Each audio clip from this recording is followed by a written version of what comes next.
नमस्कार किसान भाइयों। अगर मेरी तरह कोई पोल्ट्री फार्म चलाना चाहता है या फार्मिंग के अंदर आना चाहता है या कर रहा है, तो मैं सभी से किसान भाइयों से निवेदन करना चाहता हूँ कि अगर आप पोल्ट्री लाइन में आना चाहते हो तो उसके लिए आपको क्या करना चाहिए। देखो, सबसे पहले मेन चीज़ वो होती है। मैं आपको देसी तरीके से या देसी भाषा में समझा देता हूँ। मैं आमतौर से राजस्थान से हूँ, तो राजस्थानी भाषा में समझा देता हूँ कि अगर आपको पोल्ट्री लाइन में आना है ना, तो उससे पहले सबसे बड़ा महत्व रहता है कि आपको 1 से 2 महीना समय देना पोल्ट्री के बारे के अंदर। तो आपको मैं आमतौर पे देसी तरीके से समझाना चाहता हूँ। अगर आप घर पे साइकिल बसाना चाहते हो ना, साइकिल, पहले के ज़माने की बात करता हूँ मैं, जो मतलब आपको देसी तरीके से समझाना चाहता हूँ। अगर आप साइकिल बसा रहे हो, घर के अंदर साइकिल ला रहे हो ना, तो साइकिल चलाना आता है मानता हूँ मैं आपको। पर अगर वाहिद दफ़ा अगर साइकिल चलाते-चलाते उसकी चेन उतर जाती है ना, तो आपको मैं ये समझाना चाहता हूँ कि चेन छड़ाना आना चाहिए आपको। अगर चेन उतर गई साइकिल की, तो आप तो रोड पे या तो बैठे रहोगे या साइकिल को पैदल-पैदल लेके चलोगे। क्योंकि आपको अनुभव नहीं है उस साइकिल के बारे के अंदर कि साइकिल की चेन किस हिसाब से चढ़ेगी वापस से।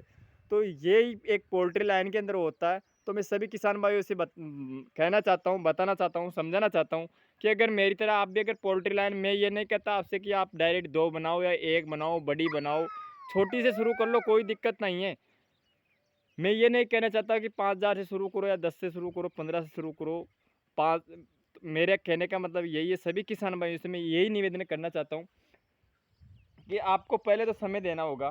तो समय देने का मतलब यही होता है कि आपको एक बैच निकालना जितना समय देना होता है, उसके बारे में जानना होता है कि पोल्ट्री लाइन के अंदर क्या होता है, किस हिसाब से बच्चों को रख-रखाव होता है, बच्चे को दाना-पानी किस हिसाब से लगता है, कौन से समय पे लगता है, कौन से समय पे मेडिसिन लगती है, कौन से मेडिसिन किस हिसाब से लगती है, मेडिसिन को किस तरीके से दिया जाता है, कौन से बॉडी वेट को बच्चा को कितनी मेडिसिन लगती है। तो वो सारा डिस्कशन एक ही, मतलब आप अगर अच्छा से दिमाग लगा के समझोगे ना, तो एक बैच यानी एक लोट के अंदर हर चीज़ समझ जाओगे आप।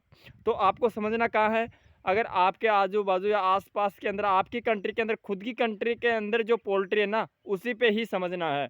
मैं आपको यहाँ से समझाऊँ, जैसे मान लो आप मेरी कंट्री से नहीं हो, बाहर से हो, जैसे मान लो आप महाराष्ट्र चले जाओ, चाहे मध्य प्रदेश चले जाओ, आप उत्तर प्रदेश चले जाओ, तो वहाँ की कंट्री, वहाँ का अलग वेंटिलेशन होता है, वहाँ का अलग सिस्टम होता है पोल्ट्री चलाने का, यहाँ का राजस्थान का अलग होता है। तो इस हिसाब से बताता हूँ कि आपको पहले समय देना होता है, समझना पड़ेगा। जैसे मान लो पोल्ट्री के अंदर नल फिटिंग है, तो नल फिटिंग के मामले में समझना पड़ेगा कि अगर मान लो कहीं से नल खराब हो जाता है, नल टूट जाता है, तो उसको कैसे ठीक करें, या आपको प्लम्बर को थोड़ी बुलाना पड़ता है, ये चीज़ नहीं होती है। और जैसे मान लो बिजली का काम है पोल्ट्री के अंदर, तो बिजली के काम ज़्यादा नहीं तो थोड़ा बहुत तो आना चाहिए ताकि आपका काम चल जाए। जैसे मान लो शाम को बिजली आपको जलानी है, बिजली में कहीं अगर लाइन शॉर्ट होकर ख़राब हो जाती है, तो उसको शॉर्ट को कहाँ से शॉर्ट हो रही है, उस शॉर्ट को कैसे निकालें। तो ऐसे छोटे-छोटे काम बहुत होते हैं पोल्ट्री के अंदर। तो चलो मैं एक बार अपने पोल्ट्री के अंदर ले चलता हूँ और बताता हूँ कि आपको किस हिसाब से पोल्ट्री का शेड तैयार करना होता है। मेरे पास जो पोल्ट्री है ना, ये दोनों पोल्ट्री, वो पोल्ट्री, ये पोल्ट्री, आपको मैं बता देता हूँ, 180 फीट की लंबाई है, चौड़ाई है 30 फीट की, और बनावट है इसकी पूर्व से पश्चिम की ओर। और आपको एक चीज़ और बता देता हूँ, अगर आप भी अगर मेरी तरह अगर जो खुले के अंदर पोल्ट्री चलाना चाहते हो ना, तो मज़ा और है। गाँव से कम 500 किमी या 1 किलोमीटर दूर होना चाहिए पोल्ट्री खुले के अंदर, जिसपे बिजली और पानी अवश्य रहती है, मतलब अपने को बहुत ज़रूरी रहती है।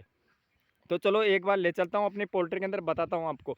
जो भी अगर कोई किसान भाई नया है ना, तो वो देख सकता है कि किस हिसाब से मैं पोल्ट्री सेट कर रखा हूँ, और पोल्ट्री का लेवल कितना होना चाहिए। देखो, ऊंचाई में अपने ज़मीन से कितना ऊंचा होना चाहिए पोल्ट्री के लेवल। तो आप सभी किसान भाइयों को बाहर से बता देता हूँ एक बार। तो देखो, देखो मेरी पोल्ट्री बिल्कुल खुले के अंदर है, गांव से 1 किलोमीटर की दूर पे है, और चारों तरफ खुला है। आसपास का एरिया बता देता हूँ मैं, कुछ भी नहीं है, ये समझो। अभी फसल भी है ना, जो मतलब बारिश की फसल है ना, वो भी नहीं है अपने यहाँ पर आसपास, क्योंकि खुला एरिया है। यहाँ पर जानवरों की बहुत ज़्यादा शिकायत है, इसकी वजह से अपने सावन की जो फसल होती है ना, वो नहीं है। क्योंकि अभी यहाँ पर सुनी गायों का बहुत घेरा है, 100 से 150 गायें हैं, तो उसकी वजह से क्या लोग परेशान होकर सावन की फसल नहीं बाते हैं। हमारे यहाँ पर जो सर्दी वाली फसल होती है ना, जिसको ऊंजाड़ू बोलते हैं, वो बातें हैं। तो चलो हम आ चुके हैं, देखो पोल्ट्रियों के पास के अंदर, आपको अंदर जाके बताते हैं कि किस हिसाब से पोल्ट्री का वेंटिलेशन रखते हैं, रख रखाव रखते हैं, बच्चों को कैसे दाना पानी दिया जाता है, वो सारी बात आपको अभी इस वीडियो के माध्यम से बताने वाला हूँ। जो किसान भाई अगर जुड़ना चाहता है, नया है, तो सब्सक्राइब कर लेना और बेल आइकन दबा लेना, ताकि मैं नई-नई वीडियो बनाऊँ उसकी नोटिफिकेशन आपके पास आती रहे। और जैसे-जैसे मैं जानकारी देता जाऊँ, वो आपको समझ में भी आना चाहिए। देखो मेन चीज़ होती है लैंग्वेज, तो लैंग्वेज आपके समझ में आना चाहिए। तो एक पोल्ट्री बन गई, जैसे मैं शुरुआत किया था, वो तो इसी पोल्ट्री से शुरुआत किया था। ये पोल्ट्री पहले बनाई थी। ये पोल्ट्री बना था 1 साल बाद, 1 से डेढ़ साल बाद बनी थी ये पोल्ट्री। इन दोनों पोल्ट्री की दूरी आप देख सकते हो 80 फीट 80 फीट की दूरी है, दोनों पोल्ट्री से पोल्ट्री की 80 फीट की दूरी होना चाहिए। पूरे से अगर आपकी 2 पोल्ट्री बनाओ, तो वो बात बता रहा हूँ मैं। एक बना रहे हो तो कोई दिक्कत ही नहीं है। तो आपको मैं पहले वायदे पे अंदर घुसने से पहले बता देता हूँ। पोल्ट्री की साइड की ऊंचाई है मेरी की 8 फीट, और पोल्ट्री की बीच की ऊंचाई अपनी 11.5 फीट। समझ में आ रही है ना आपकी बात? दोनों तरफ अपने दीवार है, इस साइड में और उस साइड में, दोनों तरफ में दीवार आ गई। दोनों तरफ 8-8 फीट की ऊंचाई है, बीच के अंदर से 11.5 फीट की है, और चौड़ाई 30 फीट आ गई अपनी। तो इस हिसाब से अपने को पोल्ट्री का सेट तैयार करना होता है। और अभी मेरी फाइनली पोल्ट्री का आज 31वां दिन है। तो 31वां दिन का चिक्स आप देख सकते हो। दोनों पोल्ट्रियों में वही सेम चिक्स है, सेम दिन पे आए थे। तो आप देख सकते हो, इस हिसाब से आपको पोल्ट्री सेट तैयार करना होता है। और पोल्ट्री के अंदर अपने जम्बो डिंगर फीडर कितने सेट करने होते हैं। देखो एक तो मेन चीज़ वो होती है, जो अपना पोल्ट्री अगर आप सेट तैयार करते हो ना, तो उसके अंदर ये हिसाब देखो कि अपने 3 लाइन तो इधर चाहिए बर्तनों की, और 3 ही उस साइड में चाहिए। अगर 30 फुट की चौड़ाई है तो 20 फीट की है तो 2-2 लाइन चलेगी, 30 फुट की है तो 3-3 लाइन चलेगी। ये समझो आप। तो आप देख ही सकते हो, मेरी मतलब 30 फुट की चौड़ाई है ना, 30 फुट की चौड़ाई के अंदर 6 लाइन है, 3 लाइन इधर है, 3 लाइन उधर है, ताकि बच्चा अच्छा दाना पानी ले ले। जहाँ भी जाए वहाँ दाना, तुरंत वहाँ पानी, एक दाना एक पानी। तो ये मैं लाइन इसलिए लगा रखा हूँ दाने की इस साइड के अंदर, ताकि अभी बारिश का समय है ना, तो नमी की वजह से रे वो हल्की फुल्की बारिश आ जाए ना, तो उसकी वजह से दाना अपना फीड ख़राब ना हो। इसलिए मैं इस साइड में ये लाइन लगा रखा हूँ दाने वाली।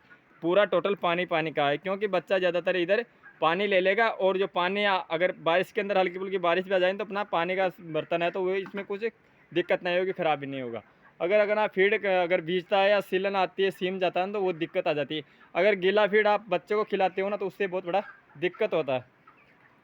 अगर आपको वीडियो ये अच्छा लगा तो लाइक करना और कमेंट करके मेरे को ज़रूर बताना है। और जो भी कोई किसान भाई अगर नए हैं, तो मैं पहले बता चुका हूँ और फिर से आपको बता रहा हूँ, चैनल को सब्सक्राइब कर लेना और बेल आइकन दबा लेना, ताकि मैं नई नई वीडियो बनाऊँ उसकी नोटिफिकेशन आपके पास आती रहे। तो देखो मेरा सेट ऐसा है, और इसके अंदर पंखे सेट हो रखे हैं हर 15 फीट की दूरी पर।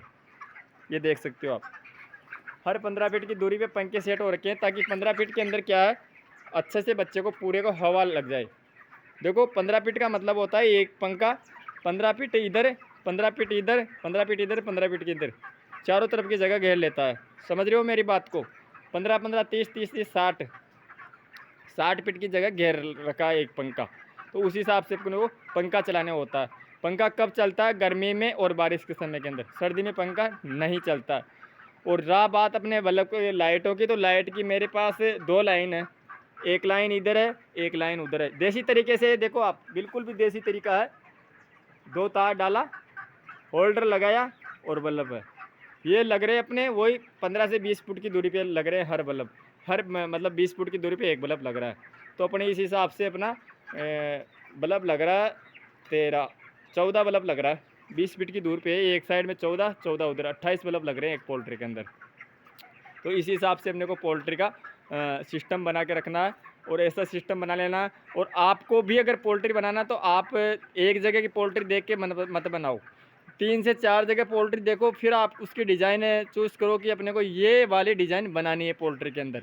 देखो आज के समय के अंदर अलग अलग डिज़ाइन की पोल्ट्रियाँ बनती है, तो आप अपने हिसाब से बनवाओ, ताकि आपको अच्छा लगे। और इसके अंदर ये चीज़ भी आपको समझना, जैसे बोर्डिंग करनी होती है सर्दी के अंदर, तो सर्दी के अंदर बोर्डिंग करनी होती है ना, तो उसके अंदर दिक्कत नहीं आए, ये चीज़ आपको हमेशा देख लेनी है।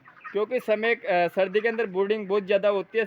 ये समझो कि अपने 5 आपको एक आइडिया बता देता हूँ, कि जैसे मेरे पास 5000 की पोल्ट्री है ना, तो 5000 की पोल्ट्री में 4000 स्क्वायर फीट बोर्डिंग होती है। तो आप ये सोचो कि इतने बोर्डिंग करें तो किस हिसाब से करनी होती है। तो ब्रूडिंग होती है सर्दी के अंदर, बिना ब्रूडिंग के बच्चा नहीं पलता। देखो सर्दी के अंदर अपना बारिश के समय में और गर्मी के समय में खुला बच्चा रह जाता है, खुला बच्चा डाल देते हैं चिक्स के अंदर, जो छोटा चिक्स आता है ना पोल्ट्री के अंदर, तब तो अपना छोटा चिक्स से ब्रूडिंग में तैयार होता है 2 से 3 बैच सर्दी के अंदर। तो चलो आज के लिए इतना ही, मिलते हैं नेक्स्ट अगली जानकारी में। तब तक के लिए सभी किसान भाइयों को मेरा दिल से राम राम। जय हिंद, जय भारत माता की।